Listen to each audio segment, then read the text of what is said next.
Welcome to Heinzelmann family. We are currently showcasing the slow-cooked steak preparation using CHEF-S and CHEF-S2. To begin, the machine is positioned in the basin and secured by tightening the rear screw.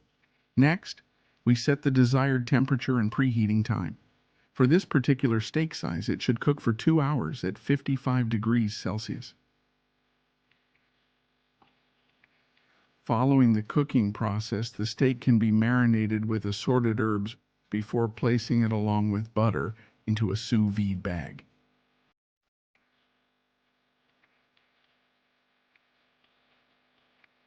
The bag is placed in the vacuum sealer. The lid is closed and air is removed, removing any air.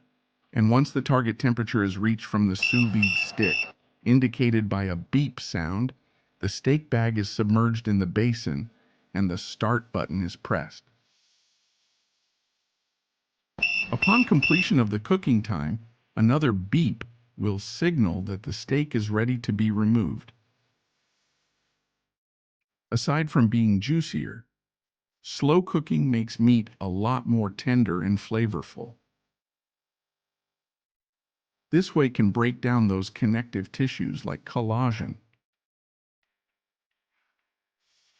Finally, you can sear the steak in a pan or torch it to achieve those delicious charred flavors.